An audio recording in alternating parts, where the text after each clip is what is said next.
Hello guys, welcome to my YouTube channel. मेरा नाम है प्रिया और मैं आ गई हूँ आपके लिए फिर से नई स्टोरी लेकर। आज के हमारे मेन कैरेक्टर है आरव। आरव अपने पूरे दिन की जॉब कंप्लीट करके दिल्ली से देहरादून जा रहा था। बाकी दिनों के कंपेयर में वो थोड़ा लेट हो गया था। उसने गूगल मैप में शॉर्टकट देखा तो वहाँ दिखाया उसे एक सुनसान रोड जो मिनिमम 25 मिनट्स उसे जल्दी घर पहुँचाने वाला था।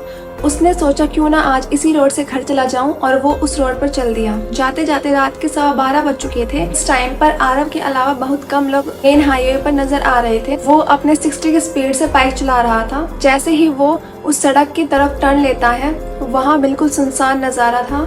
वहाँ इतने ज्यादा पेड़ थे कि चांद की रोशनी जमीन तक पहुँच ही नहीं पा रही थी। उस रोड पर जाते ही आरव को ठंड लगने लग जाती है। ऐसा लगता है कि इस रोड का टेम्परेचर बाकी मेन हाईवेज और रोड के कंपेयर में लो हो। जैसे ही वो थोड़ा आगे जाता है, उसे एक औरत बीच सड़क में नजर आती है। आरव उसे पूरी तरह से इग्नोर करना चाह रहा था और वो साइड से निकालने लगता है तो उसके कान में आवाज आती है, लिफ्ट दे दो। जब आरव को ये आवाज सुनाई दी, उसे बिल्कुल ऐसा लगा जैसे उसके कान में डायरेक्ट किसी ने कुछ बोला हो, जबकि वो औरत आरव से काफी दूर थी और उस औरत के अलावा उस रोड पर और कोई भी नहीं था। आरव को ये देखकर अजीब फील होता है। उसे बिल्कुल भी सिक्योर नहीं लग रहा था कि वो उस औरत को लिफ्ट दे दे। उसको इग्नोर करके आगे चला जाता है। वो औरत वहीं खड़ी रहती है। जब आरव बाइक के मिरर से पीछे देखता है तो औरत आरव को ही घूर रही थी। आरव को ये देखकर अजीब सा फील होने लग जाता है। वो अपनी बाइक की स्पीड को थोड़ा और तेज कर लेता है। आरव अपनी बाइक की स्पीड को 60 से 80 से 100 तक ले जाता है, लेकिन वो रोड है कि खत्म ही नहीं हो रहा था।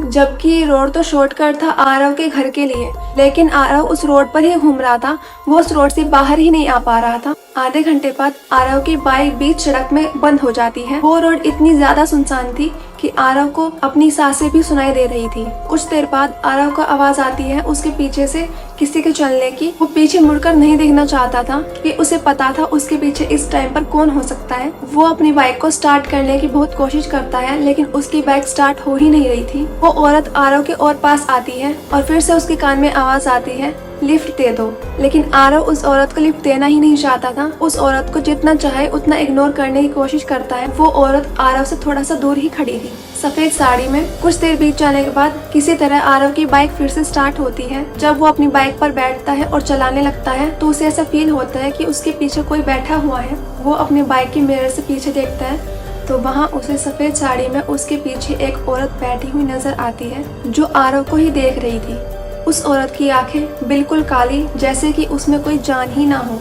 आरव ये देखकर घबरा जाता है। वो अपनी बाइक की स्पीड को और तेज कर लेता है। वो बस किसी तरह चाहता था कि रोड खत्म हो जाए, क्योंकि उसे पता था ये रोड खत्म होते ही एक मंदिर आता है जिससे उसकी जान बच सकती है। वो मन में भगवान का नाम लेने लगता है और अपनी बाइक की स्पीड को तेज रखता है और वो मन में हनुमान चालीसा पढ़ने लग जाता है। उसे उसके बाद अपनी बाइक पर हल्का फील होता है और डरते हुए फिर से मिरर में देखता है और इस वक्त वहाँ पर कोई भी नहीं था। जब तक वो रोड खत्म नहीं हो जाती है, वो भगवान का नाम लेना बंद नहीं करता है। किसी तरह भगवान की कृपा से वो रोड खत्म होती है। उसे नजर आता है हनुमान जी का मंदिर। वो अपनी बाइक को साइड में फेंक के जल्दी से मंदिर के अंदर चला जाता है। उसे वहाँ जाकर सेफ फील होता है। वो पूरी रात अपनी उस मंदिर में ही बिताता है। सुबह जब पंडित जी आते हैं, आरव को उठाया जाता है। पंडित जी बोलते, तुम भी उसी रास्ते से आए थे ना। फिर पंडित जी आरव को उस रोड का सच बताते हैं कि इस रोड पर 20 साल पहले एक औरत एक ट्रक से लिफ्ट मांग रही थी। रात का समय था, लेकिन उस ट्रक का ड्राइवर उस औरत को लिफ्ट देने की जगह उसे वहीं कुचल देता है। उस औरत की वहीं ऑन द स्पॉट डेथ हो जाती है।